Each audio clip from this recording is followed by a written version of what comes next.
Time ম্যাগাজিনকে কি আওয়ামী লীগের নিষেধাজ্ঞা প্রত্যাহারের ইঙ্গিত দিলেন তারেক রহমান? দর্শক, গতকাল বিশ্বখ্যাত টাইম ম্যাগাজিনে তারেক রহমানের একটি দীর্ঘ সাক্ষাৎকার ভিত্তিক প্রতিবেদন প্রকাশিত হয়েছে, প্রায় 3300 শব্দের। এই সাক্ষাৎকারে তারেক রহমান রাজনৈতিক দলের নিষিদ্ধ প্রসঙ্গে একটি কথা বলেছেন, যেটি খুবই তাৎপর্যপূর্ণ। অনেক কথাই বলেছেন এই সাক্ষাৎকারে। এর মধ্যে তিনি রাজনৈতিক দলের নিষেধাজ্ঞা বিরোধিতা করে বলেন যে আজ কাউকে নিষিদ্ধ করলে কাল তাকেও নিষিদ্ধ করা হতে পারে। আমরা এই কথাটি থেকে কি ধরে নিতে পারি? এই মুহূর্তে নিষিদ্ধ রাজনৈতিক দল আওয়ামী লীগ।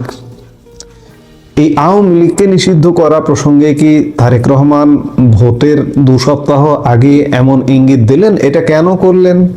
আওয়ামী লীগের ভোটটা পাবার জন্য, নাকি ক্ষমতায় এসে আওয়ামী লীগের নিষেধাজ্ঞা প্রত্যাহার করবেন? ঠিক একদিন আগে আওয়ামী লীগ প্রধান শেখ হাসিনা এবং বাংলাদেশের নির্বাসিত প্রধানমন্ত্রী শেখ হাসিনা জি24 ঘন্টার পক্ষ থেকে একদিন আগে যে সাক্ষাৎকারটি প্রকাশ হয়েছিল, সেখানে ছিল শেখ হাসিনাকে প্রশ্ন করা হয়েছিল যে তারেক রহমান ও বিএনপি তাদের কি বিশ্বাস করা যায়? আওয়ামী লীগ প্রধান শেখ হাসিনা বলেছিলেন যে বিএনপি ও আওয়ামী লীগের দীর্ঘদিনের সংসদীয় প্রতিদ্বন্দ্বিতা রয়েছে, এটাই গণতন্ত্রের স্বাভাবিক রীতি। শক্তিশালী বিরোধিতা শাসন ব্যবস্থাকে আরো মজবুত করে, কিন্তু কিছু বাস্তব সত্য ভুললে চলবে না। তারেক রহমান 17 বছর লন্ডনে স্বচ্ছন্দ নির্বাসনে কাটিয়েছেন সরকারি অর্থ তছরুপে দোষী সাব্যস্ত হওয়ার পর। নেতৃত্ব মানে জবাবদিহি ও মাঠে উপস্থিতি, বিদেশে বসে নির্দেশ দেওয়া নয়। আরো উদ্বেগজনক বিষয়, বিএনপির চরমপন্থী শক্তির সঙ্গে আপোষ করার দীর্ঘ ইতিহাস রয়েছে। ইতিমধ্যেই দেখা যাচ্ছে ভোটারদের বাড়ি বাড়ি গিয়ে ভয় দেখানো হচ্ছে, হুমকি দিয়ে ভোট আদায় করা হচ্ছে। এটা গণতন্ত্র নয়, এটা জবরদস্তি। তারেক রহমানের প্রতি পুরোপুরি যে বিশ্বাস আছে শেখ হাসিনার, সেটিও নয়, কিন্তু শেখ হাসিনা তারেক রহমানের প্রতি একটি বলা যায় আর্জি বা দাবি জানিয়েছেন যে বিএনপি যদি সরকার গঠন করে আমি আশা করব, আর্জি বলা ঠিক হবে না, আশাবাদ ব্যক্ত করেছেন যে আশা করব তারা আওয়ামী লীগের উপর থেকে নিষেধাজ্ঞা তুলে নিয়ে প্রকৃত সংসদীয় গণতন্ত্র ফিরিয়ে আনবে। প্রকৃত বিরোধী দল ছাড়া সংসদ কখনো সংসদ হতে পারে না। 27 তারিখে জি24 এর এই সাক্ষাৎকার প্রকাশিত হয়েছে, আর 28 তারিখে 28 জানুয়ারি প্রকাশিত হলো তারেক রহমানের টাইম ম্যাগাজিনের সাক্ষাৎকার। শেখ হাসিনার সেই আরজি বা আশাবাদের সাথে তারেক রহমানের আশাবাদ মনে হচ্ছে যেন খানিকটা মিলে যাচ্ছে, যে রাজনৈতিক দল নিষিদ্ধ করার বিরুদ্ধে তার অবস্থান। আজ কাউকে নিষিদ্ধ করলে কাল তাকেও নিষিদ্ধ হতে পারে। দীর্ঘ 17 বছর নির্বাসন শেষে দেশে ফিরে এখন বাংলাদেশের রাজনীতির কেন্দ্রবিন্দুতে তারেক রহমান। যুক্তরাষ্ট্র ভিত্তিক প্রভাবশালী সাময়িকী টাইম ম্যাগাজিনে বুধবার 28 জানুয়ারি তাকে নিয়ে একটি বিশেষ প্রতিবেদন প্রকাশ করেছে। টাইম ম্যাগাজিনের সেই প্রতিবেদনে তারেক রহমানকে আখ্যা দেওয়া হয়েছে বাংলাদেশের প্রডিগাল সন বা প্রত্যাবর্তনকারী উত্তরাধিকারী হিসেবে। প্রতিবেদনে বলা হয়েছে, কণ্ঠস্বর ভাঙা ও শারীরিক দুর্বলতা সত্ত্বেও রাজনীতিতে সক্রিয় ভূমিকায় ফেরার সংকল্প স্পষ্ট তারেক রহমানের। দেশে ফেরার কয়েকদিনের মধ্যেই তার মা বাংলাদেশের প্রথম নারী প্রধানমন্ত্রী খালেদা জিয়ার মৃত্যু তাকে ব্যক্তিগতভাবে ভীষণ নাড়া দিলেও রাজনৈতিক দায়িত্ব পালনের ব্যাপারে তিনি অনড়। টাইমের সঙ্গে একান্ত সাক্ষাৎকারে তারেক রহমান বলেন, দায়িত্ব এড়িয়ে যাওয়ার সুযোগ নেই। দেশের মানুষ তাকে যে আস্থা দিয়েছে সেটাই তার রাজনীতিতে থাকার প্রধান কারণ। তিনি স্পষ্ট করে বলেন, তিনি শুধু পারিবারিক পরিচয়ের কারণে রাজনীতিতে নেই, বরং দলের সমর্থকরাই তাকে সামনে এনেছে। দেশে ফেরার পর এটাই ছিল তারেক রহমানের প্রথম সাক্ষাৎকার। প্রতিবেদনে উল্লেখ করা হয়, আসন্ন 12 ফেব্রুয়ারির জাতীয় নির্বাচনে তারেক রহমান পরিষ্কারভাবে এগিয়ে থাকা প্রার্থী। সাম্প্রতিক জনমত জরিপ অনুযায়ী তার নেতৃত্বাধীন বিএনপির প্রতি প্রায় 70% ভোটারের সমর্থন রয়েছে, যেখানে নিকটতম প্রতিদ্বন্দ্বী জামাতে ইসলামের জনসমর্থন মাত্র 19%। আমি আগেই বললাম যে টাইম ম্যাগাজিনের প্রায় 3300 শব্দের বিশাল প্রতিবেদনে বাংলাদেশের সামগ্রিক পরিস্থিতিও বিশ্লেষণ করা হয়েছে। উচ্চ মূল্যস্ফীতি, টাকার দুর্বল মান, বৈদেশিক মুদ্রার রিজার্ভ সংকট এবং যুব বেকারত্ব বড় চ্যালেঞ্জ হিসেবে চিহ্নিত করা হয়েছে। প্রতি বছর 20 লাখ তরুণ কর্মবাজারে প্রবেশ করলেও সেই অনুপাতে কর্মসংস্থান সৃষ্টি হচ্ছে না। এ বিষয়টি তারেক রহমানের জন্য বড় পরীক্ষা বলে উল্লেখ করেছে টাইম। নীতিগতভাবে একজন টেকনোক্র্যাটিক রাজনীতিক হিসেবে তুলে ধরা হয়েছে। তিনি খাল খনন, ব্যাপক বৃক্ষ রোপণ, ঢাকায় নতুন সবুজ অঞ্চল তৈরি, বর্জ্য থেকে বিদ্যুৎ উৎপাদন, দক্ষতা উন্নয়ন এবং বেসরকারি খাতের সঙ্গে স্বাস্থ্য খাতে অংশীদারত্বের পরিকল্পনার কথা বলেছেন। তারেক রহমানের বিশ্বাস, এসব পরিকল্পনার 30% বাস্তবায়ন করতে পারলেও জনগণ তাকে সমর্থন করবে। টাইমের সাক্ষাৎকারে তারেক রহমান যেমন রাজনৈতিক দলের নিষিদ্ধের বিরোধিতা করেছেন, ঠিক তেমনি প্রতিবেদনে শেখ হাসিনাকে স্বৈরাচারী উল্লেখ করে তার পতনের পর বাংলাদেশের রাজনৈতিক রূপান্তর, ছাত্র আন্দোলন, আইন শৃঙ্খলা পরিস্থিতির অবনতি এবং ইসলামপন্থী রাজনীতির উত্থান নিয়েও বিস্তারিত আলোকপাত করেছে। এতে বলা হয়েছে, অন্তর্বর্তী সরকারের সংস্কার প্রচেষ্টা এখনো অসম্পূর্ণ এবং নির্বাচন পরবর্তী বাংলাদেশ কোন পথে যাবে সেটাই সবচেয়ে বড় প্রশ্ন। তারেক রহমান নিজেকে তুলনামূলকভাবে নরম ও শ্রোতা মনস্ক নেতা হিসেবে উপস্থাপন করছেন। তিনি বলেন, রাস্তায় মানুষ যেন নিরাপদে থাকে, ব্যবসা করতে পারে, এটাই তার প্রথম অধিকার। এবং একই সঙ্গে তিনি রাজনৈতিক দল নিষিদ্ধ করার বিরোধিতা করে বলেন, আজ কাউকে নিষিদ্ধ করলে কাল তাকেও নিষিদ্ধ করা হতে পারে। আমি খানিক আগে যেটি বললাম, টাইম ম্যাগাজিনের মূল্যায়নে তারেক রহমানের প্রত্যাবর্তন বাংলাদেশের রাজনীতিতে আশার সঞ্চার করেছে ঠিকই, তবে অতীতের ভার, দলীয় শৃঙ্খলা এবং অর্থনৈতিক বাস্তবতা, এই 3 পরীক্ষায় উত্তীর্ণ না হতে পারলে সেই আশা দ্রুতই ম্লান হয়ে যেতে পারে। প্রতিবেদনের শেষাংশে তারেক রহমান স্পাইডারম্যান সিনেমার একটি সংলাপ উদ্ধৃত করে বলেন, বড় ক্ষমতার সঙ্গে বড় দায়িত্বও আসে। আমি মনে প্রাণে এটি বিশ্বাস করি। এখন তারেক রহমান এই বড় দায়িত্বের জায়গা থেকে বাংলাদেশের কোনো রাজনৈতিক দল নিষিদ্ধ আছে, সেই রাজনৈতিক দলের নিষিদ্ধতা উঠে যাবে কিনা নির্বাচন পরবর্তী সময়ে সেটি বিবেচ্য বিষয়। এবং আওয়ামী লীগও প্রত্যাশা করে, বিশ্ব প্রত্যাশা করে যে যেভাবেই হোক একটি নির্বাচন হচ্ছে, সেই নির্বাচনে যদি তারেক রহমান ক্ষমতায় আসেন, এসে যেহেতু তারেক রহমান নিজ কণ্ঠে বললেন যে রাজনৈতিক দল নিষিদ্ধের বিরুদ্ধে তার অবস্থান, আজ যদি কাউকে নিষিদ্ধ করা হয় কাল তাকেও নিষিদ্ধ করা হতে পারে, এই জায়গাটাকে, এই চিন্তাটাকে মাথায় নিয়ে তারেক রহমান আওয়ামী লীগের নিষেধাজ্ঞা নিশ্চয়ই প্রত্যাশা করবেন। আমরা সেটিও প্রত্যাশা করি। কিংবা ভোটের মাঠে ভোট পাবার জন্য এ কথা বললেন কিনা, এই কথাগুলো বা এই চিন্তাধারাগুলো ভোট পরবর্তী সময়ে প্রকাশিত হবে। আমরা বুঝতেই পারছেন খুঁচিয়ে ঘা কে করছে, কেন করছে, এবং যে ঠেলা বুঝতে হবে এখন, সেটা কিভাবে সেই ঠেলাটা আসছে, এটাই নিয়ে এখনকার প্রতিবেদন।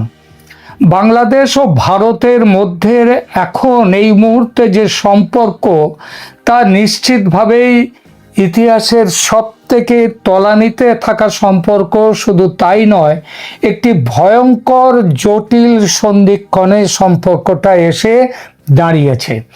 বাণিজ্য সীমান্তের বর্তমান ছবি, কূটনৈতিক সম্পর্ক, একটা অলিখিত অবরোধ বা তীব্র বাণিজ্যিক ও কূটনৈতিক চাপে এখন বাংলাদেশকে ফেলছে ভারত। কি হচ্ছে, কেন হচ্ছে, সেটা বিস্তারিত বলার দরকার পড়ে না, আপনারা জানেন। পরিস্থিতির যেন হঠাৎই ভীষণভাবে অবনতি হয়েছে। অবনতি এমন জায়গায় পৌঁছেছে যে বাতাসে ভাসছে এমন জল্পনা শুধু অর্থনৈতিক বা অবরোধ বা কূটনৈতিক বার্তা দেয়া নয়, ভারত হয়তো অন্য কিছু করতেও চলেছে। কিন্তু কেন পরিস্থিতি হঠাৎ এতটা খারাপ হয়ে গেল? এটা ঠিক যে ইউনূসের অন্তর্বর্তী সরকার ক্ষমতায় বসার আগে থেকেই ভারত বিরোধিতাকে তার হাতিয়ার করে চলেছে, কিন্তু সেটা তো নতুন কথা নয়। সেই 2024-এর আগস্ট থেকেই তো এটা চলছে। তো এখন এমন কি হলো নতুন করে যে ভারত তার হাই কমিশন, ডেপুটি হাই কমিশনগুলোর কর্মচারীদের পরিবারদের সরিয়ে নিয়ে এলো, কর্মী সংকোচন করছে, মানে যাকে বলে এখন একটা স্কেলিটন সার্ভিসের জায়গায় নিয়ে চলে যাচ্ছে ভারত তার হাই কমিশন এগুলো এবং ডেপুটি হাই কমিশনগুলোকে। এছাড়া রামপাল বিদ্যুৎ কেন্দ্র থেকে প্রকৌশলীদের তুলে নিয়ে এলো গোপনে, অথচ এই বিদ্যুৎ কেন্দ্র এটা হচ্ছে ভারতের এনটিপিসি এবং বাংলাদেশ পাওয়ার কর্পোরেশন এদের মিলিত একটা চুক্তি অনুযায়ী মিলিত একটা বিদ্যুৎ কেন্দ্র। এটা কেন এরকম করলো ভারত? এমন কি হলো যে সেখানে তার কর্মচারীদের সংখ্যাও কমিয়ে নিয়ে আসছে? কি এমন হলো এটা? তারপরে শুধু তাই নয়, দেখুন খবর আমি গতকাল বলেছি, রামপাল বিদ্যুৎ কেন্দ্র থেকে যেটা ভারতের এনটিপিসি এবং বাংলাদেশ পাওয়ার বোর্ডের তাদের মিলিত প্রজেক্ট, সেই প্রজেক্ট থেকে প্রকৌশলীদের উচ্চপদস্থ ইঞ্জিনিয়ারদের তুলে নিয়ে এলো হঠাৎ, কাউকে কিছু না জানিয়ে। সীমান্তে চূড়ান্ত যুদ্ধ প্রস্তুতি তো আগেই তুঙ্গে উঠে আছে। বাংলাদেশের ওপর অর্থনৈতিক অবরোধ আরও কড়া করে তুলছে দিনকে দিন। খবর পাচ্ছি যে বাংলাদেশে নিত্য প্রয়োজনীয় জিনিসপত্র, খাদ্যদ্রব্য রপ্তানি সম্পূর্ণ বন্ধ করে দেওয়ার রাস্তায় হাঁটছে ভারত। এই বাণিজ্য বন্ধ যেমন সরকারি তরফ থেকে করা হচ্ছে, তার চেয়ে বেশি হচ্ছে বেসরকারি ও বিজেপির দলীয় স্তরের চাপে। কিন্তু মূল প্রশ্নটা দাঁড়াচ্ছে, যখন নির্বাচন আর মাত্র কয়েকটা দিন দূরে, নতুন সরকার ক্ষমতায় আসার মুখে, তখন কয়েকটা দিন অপেক্ষা কেন করলো না ভারত? অপেক্ষা তো করতে পারতো যে বিএনপি আসুক ক্ষমতায়, কিংবা জামাত আসুক, কিংবা অন্য যে কেউ, কিংবা মিলিজুলি যেটাই হোক না কেন, সের জন্য তো অপেক্ষা করতে পারতো ভারত। এর উত্তরে যা বলার তা হলো যে নির্বাচন হতে যাচ্ছে 12ই ফেব্রুয়ারিতে, সেই নির্বাচন আদৌ নতুন সরকার গড়ার নির্বাচন কিন্তু নয়। এই নির্বাচন প্রায় পুরোটাই চোখে ধুলো দেওয়ার নির্বাচন। গণভোট নামে যে বস্তুটির পক্ষে ম্যান্ডেট জোগাড় করা এই নির্বাচনের মূল লক্ষ্য, সেটা হয়ে গেলেই নির্বাচনের বাকি অংশটা অর্থাৎ সংসদ গঠন মোটামুটি অর্থহীন হয়ে যাবে। কারণ যে পরিস্থিতিতে বাংলাদেশের সংবিধান বর্তমানে রয়েছে, সেই সংবিধানে প্রধানমন্ত্রীর ক্ষমতা সবথেকে বেশি, কিন্তু ওই গণভোটের মাধ্যমে ক্ষমতা হস্তান্তরিত হয়ে যাবে রাষ্ট্রপতির কাছে, এবং রাষ্ট্রপতি হয়ে যাবেন কে? স্বয়ং ইউনূস। সেটাই কিন্তু হচ্ছে ব্লু প্রিন্ট, এবং সেই ব্লু প্রিন্ট অনুযায়ী এই নির্বাচনটা হচ্ছে। জুলাই সনদের পক্ষে গণভোট করলে, অর্থাৎ হ্যাঁ ভোট যদি সংখ্যাগরিষ্ঠ হয়, তাহলে জুলাই সনদ গৃহীত হয়ে যাবে। আর সেই সনদ অনুযায়ী দেশের সংবিধানে কতগুলো সংশোধন হবে জানেন? 80টারও বেশি সংশোধন হবে। 80 সংবিধান কোথায় গিয়ে দাঁড়াবে, কি পর্যায়ে থাকবে বুঝতে পারছেন? রাষ্ট্রপতি প্রধানমন্ত্রীর ক্ষমতার খোলনলচে পুরো পাল্টে যাবে। আর এই জুলাই সনদ গ্রহণ যে নির্বাচনের আগেই কেবলমাত্র ঘোষণার অপেক্ষা, সেটা বাংলাদেশের মানুষের কাছে ইতিমধ্যে প্রকাশ হয়ে গেছে। ব্যালট পেপার কেলেঙ্কারি এবং কিভাবে ভোট দখল করা হবে, কিভাবে মানে জালিয়াতি করা হবে, সেই ব্যালট পেপার কেলেঙ্কারি যে কেবলমাত্র বিএনপি এবং অন্যান্য বিরোধীদের অভিযোগ মাত্র নয়, অভিযোগে যে যথেষ্ট সারবত্তা আছে সেটা তো নির্বাচন কমিশন মোটামুটি মেনেই নিয়েছে। সুতরাং নির্বাচনের পর নতুন সরকারের অপেক্ষায় ভারত বসে থাকলে সেটা ফালতু দিন কাটানো হবে। তাছাড়া ইউনূস সরকারের মতো একটা অনির্বাচিত স্টপ গ্যাপ অন্তর্বর্তী সরকারের অতি সাম্প্রতিক কাজকর্ম দেখে আপনার কি মনে হচ্ছে যে এই সরকার নির্বাচনের পর নতুন সরকারের হাতে ক্ষমতা তুলে দিয়ে চলে যাওয়ার জন্য তৈরি? এরকম যদি আপনি ভেবে থাকেন তাহলে একদম ভুল ভাবছেন। ইউনূস সরকারের দুটি সিদ্ধান্ত, বহু সিদ্ধান্তের মধ্যে থেকে দুটি সিদ্ধান্ত যা গত 3-4 দিনে নেওয়া হয়েছে তার দিকে একবার আপনার নজর দিতে অনুরোধ করছি। প্রথম ঘটনাটি হলো ভারতের সঙ্গে ইন্ডিয়ান ইকোনমিক জোন IEZ এই চুক্তি বাতিলের ঘোষণা। 2015 সালে শেখ হাসিনার সাথে নরেন্দ্র মোদীর করা এই চুক্তিতে, ভারতের সাথে হওয়া এই চুক্তির আওতায় ছিল চট্টগ্রামের মিরসরাই এবং বাগেরহাটের মংলায় বিশেষ অর্থনৈতিক অঞ্চল তৈরি, বিশেষ মানে স্পেশাল ইন্ডিয়ান ইকোনমিক জোন। তবে 2026 সালের 26 জানুয়ারিতে বাংলাদেশের সরকার এই পরিকল্পনা থেকে সরে আসার আনুষ্ঠানিক ঘোষণা দিয়েছে। চট্টগ্রামের মিরসরাইয়ে যেখানে ইন্ডিয়ান ইকোনমিক জোন হওয়ার কথা ছিল, সেখানে এখন চীন ও পাকিস্তানের সহযোগিতায় একটি প্রতিরক্ষা শিল্প পার্ক বা ডিফেন্স ইন্ডাস্ট্রিয়াল পার্ক তৈরি হবে, যা সামরিক সমস্ত সরঞ্জাম তৈরি করবে। গোলা বারুদের সংকটের কথা মাথায় রেখে নাকি বাংলাদেশ এখন নিজের সুরক্ষায় আত্মনির্ভরশীল হতে চায়। এখানে মূলত সামরিক সরঞ্জামের খুচরো যন্ত্রাংশ, কামানের গোলা, ট্যাঙ্ক, এক্সেল এবং বিভিন্ন ধরনের গোলা বারুদ তৈরির পরিকল্পনা করেছে ইউনূস সরকার। মিরসরাইয়ের এই প্রকল্পে পাকিস্তানের কারিগরি সহায়তা বা যৌথ বিনিয়োগ থাকছে। দ্বিতীয় ঘটনা বা ঘোষণাটা হলো বাংলাদেশ চীনের সাথে সামরিক ড্রোন তৈরির একটি চুক্তি সই করেছে। গত 27 জানুয়ারি বাংলাদেশ বিমান বাহিনী এবং চীনের রাষ্ট্রায়ত্ত প্রতিষ্ঠান CETC ইন্টারন্যাশনালের মধ্যে ড্রোন তৈরির কারখানা ও প্রযুক্তি হস্তান্তরের একটি চুক্তি স্বাক্ষরিত হয়েছে। এর আওতায় বগুড়ায় একটি নতুন বিমান ঘাঁটিতে উন্নত মানের ড্রোন তৈরি ও সংযোজন কারখানা মানে অ্যাসেম্বলি তৈরির কারখানা স্থাপন করা হবে। এখান থেকে কোন ধরনের ড্রোন তৈরি হবে? মূলত মিডিয়াম অ্যালটিটিউড লং এন্ডিওরেন্স বা মেল এবং vertical take off and landing বা VTOL ড্রোন তৈরি হবে। এই ড্রোনের সাথে মিল খুঁজে পাওয়া যায় ওই যে তুরস্কের বাইরাক্টারের।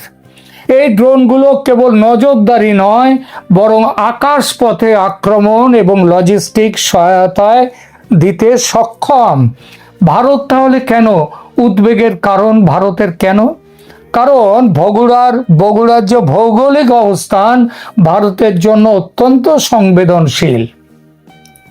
এখান থেকে ভারতের শিলিগুড়ি করিডর বা চিকেন স্নেক, যা ভারতের মূল ভূখণ্ডের সাথে উত্তর পূর্বাঞ্চলকে যুক্ত করেছে মাত্র 22 কিলোমিটার চওড়া একটি ভূখণ্ড দিয়ে এবং প্রায় 80 কিলোমিটারের মতো লম্বা, সেই ড্রোনের রেঞ্জের মধ্যে এই এলাকা আছে।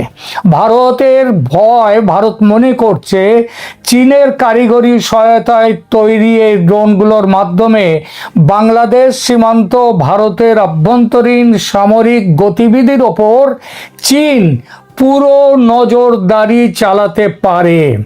ভারতের বিশ্লেষকদের মতে উত্তর পূর্ব ভারতের বিচ্ছিন্নতাবাদী গোষ্ঠীগুলোকে দমনে ভারতের যে কৌশলগত সুবিধা ছিল, এই ড্রোনের অনুপ্রবেশ তা বিঘ্নিত করবেই।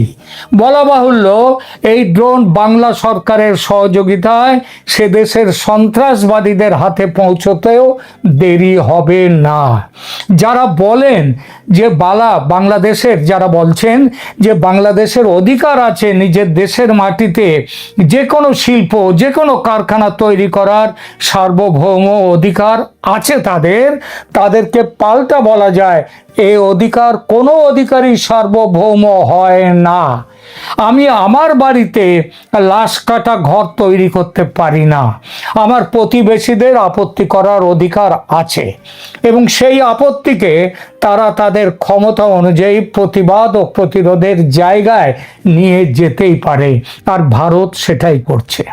একবার প্রশ্ন করুন তো, তিন দিকে ভারত দিয়ে ঘেরা বাংলাদেশ কার বিরুদ্ধে যুদ্ধের এই প্রস্তুতি করছে?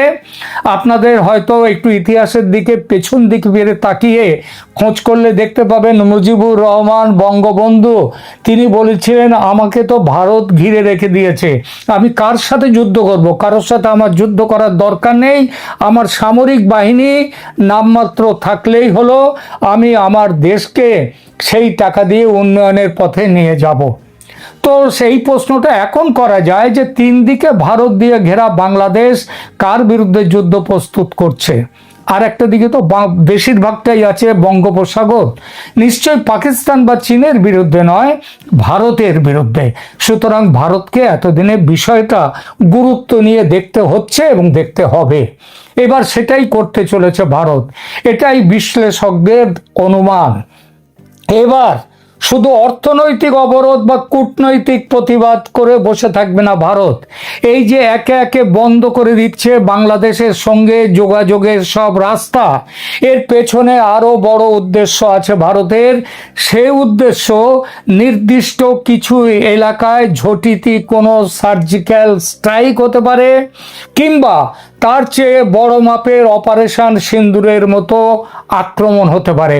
শোনা যাচ্ছে অপারেশন সিন্দুরে ভারত জঙ্গি ঘাঁটিতে পাকিস্তানে আক্রমণ করলে আসিম মুনিরের সেনা তারা আবার প্রত্যাঘাত করে ভারতে এবং জঙ্গি ঘাঁটি তো ভারতে নেই, সুতরাং ভারতের অন্যান্য জায়গায় তারা আক্রমণ করতে আসে।